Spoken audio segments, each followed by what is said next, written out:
Ghana, the people, very welcoming. The great weather, it's tropical, it's beautiful. Food, really, really delicious food. It's one of the places that when I go to, I feel I'm home.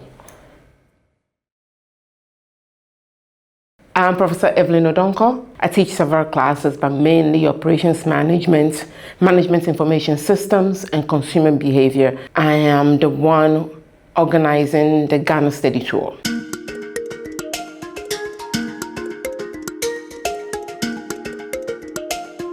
We went to University of Ghana, Legon.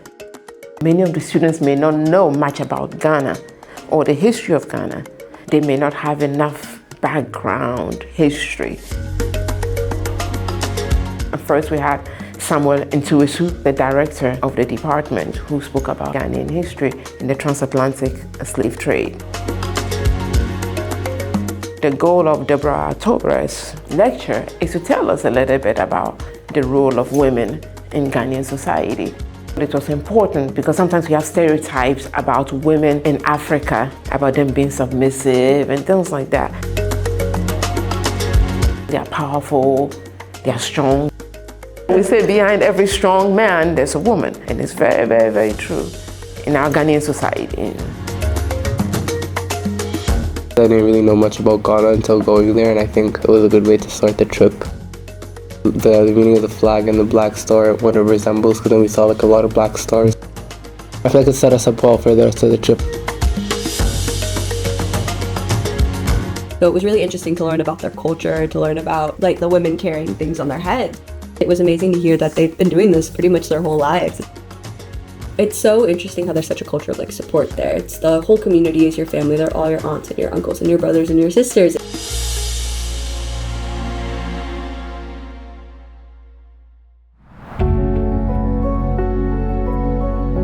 Nkyinkyim Museum. It's important because it commemorates all the people who were taken during the transatlantic slave trade. It blends history with nature, and it's not just about what happened in Ghana. They talk about what happened in sub-Saharan Africa. That was very powerful. You have a place where, in that culture, there's a conscious recognition that there were people taken out of it, and that those ancestors were taken away, but they're still our ancestors.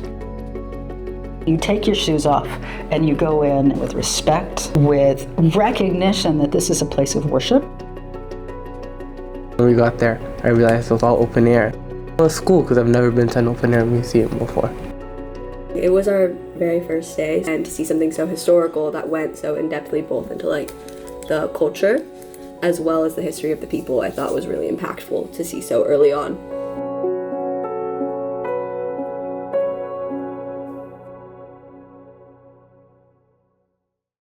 Sajifo Dr. Kwame Nkrumah. There's so much to say about him. He wasn't just the first president. He helped Ghana from being a colony to gaining its independence. Ghana was the first to gain independence in sub-Saharan Africa in 1957. Then became a republic in 1960. And they just didn't do it for Ghana, but many of the other African countries. It was the Pan-Africanists who were saying, Africa should unite. And I think that was one of the things that the West didn't like, because, if Africa unites, what are we going to do? Our gold, our diamond, our petrol. Whilst he was gone, they had a coup d'etat behind him.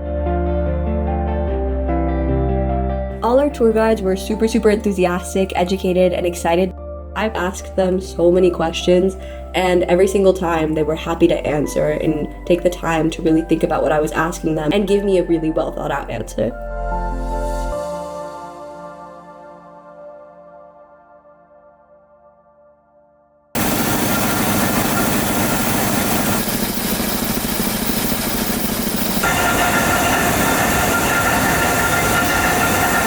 Going to the factories, they are going to see operations, different processes actually in action. Things that we discuss in class, they actually see it, whether we're talking about safety, quality management, the different processes. So it exposes you to, these are the products that I know, and this is how it's made. different processes, right? And the safety standards are different. One, if there's a problem with the fabric, you can wash it, but if there's a problem with the food and it's already on the market and you're eating it, the repercussions are more significant.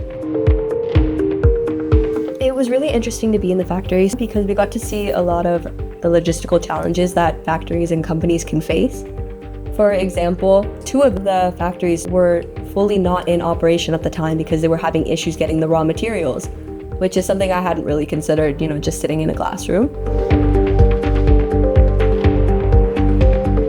So the goal of having Nestle as a multinational company and then going to niche, which is entrepreneur, is to see how these 2 different companies are managed. So if you take a Nestle, you can see it's really structured, and even the way we were received and the places that we went is completely different than when you go to niche, that's very relaxed. And they explain what happens, the history of the company, and you see that energy and the commitment, almost like this is mine, this is my company. I love it. I never saw fabric being made in my life before. I didn't even know how it happened, so I thought it was really interesting to see. There were a ton of safety posters and they were all based on your family. A lot of them would say, be safe so you can go home to your family at the end of the day. I think it was a huge reflection of Ghanaian culture.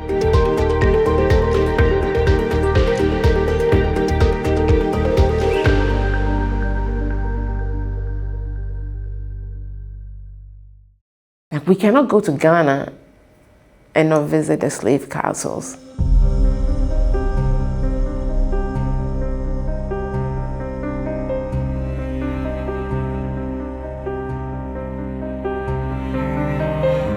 So many people were taken to Ghana and shipped off from Ghana, to the Americas.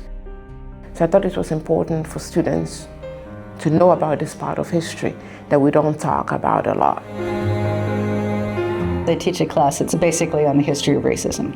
The 2 sites that we visited have these structures that are designed for a trade with equals. Those initially are about trading with local authorities. Very quickly you got down to owning people. Then it becomes institutionalized in a very, very large scale, and then how it becomes, I hate the word, but racialized. Seeing where those people go and hearing about the process. When you're standing on the courtyard where they say, oh yeah, and this is where they branded them. And this is where the governor of the fort stood to pick out the women he wanted. It's very powerful. It was kind of horrifying for it to be so beautiful and so stunning to look outside. But we were learning about something that was so awful that hurt so many people. To be there and to see this in person was a new experience that I actually will never forget. When they were telling the stories, I felt like I could visualize what was happening in the room. You always hear about how bad slavery was, but I feel like you never know how torturous it was until you go see a place like this.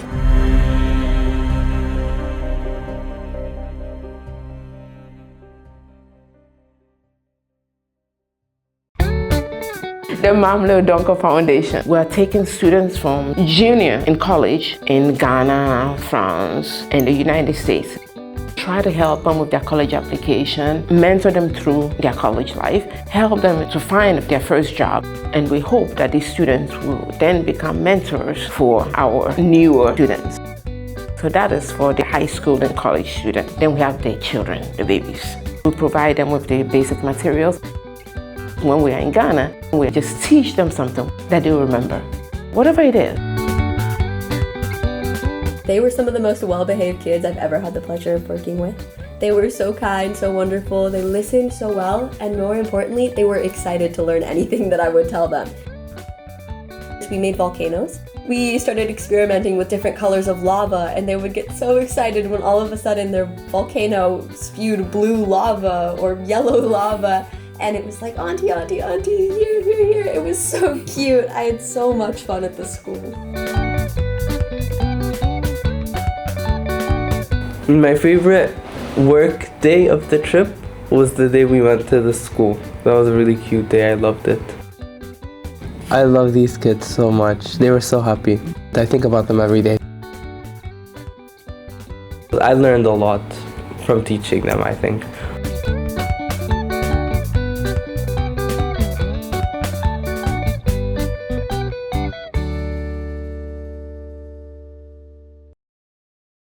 So I decided that the next time I go to Ghana, I'll go to Kakum National Park. So I did, and I loved it. I'm like, oh, this is something that the students would like.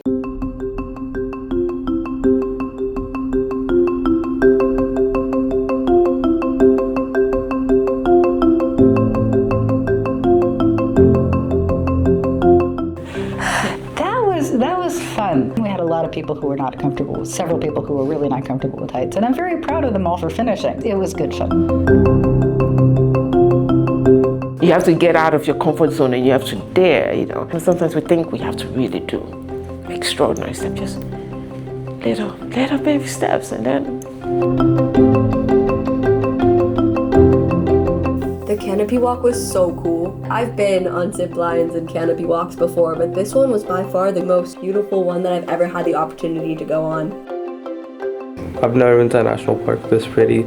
I've never done a canopy walk. That was the most beautiful thing I've ever seen in my life. When we go on a study trip, we go with a purpose. Show to the communities that we're visiting that we want to be there as something more than just tourists. We want students to see and understand and realize something about them, their culture, their history.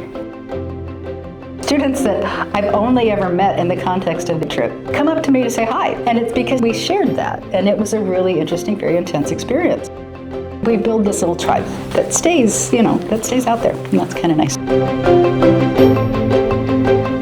Honestly, going with someone who knew so much about the country, it made me not want to travel without someone like that ever again. She was just so knowledgeable and so incredible, and everything was so planned out for us specifically, and it really just opened doors and gave us opportunities that we would never have if we were just traveling as tourists. We would love your support for the Mamle Odonkor Foundation. If you want to support us any way you can, either with money or school supplies or your time, we sincerely appreciate it.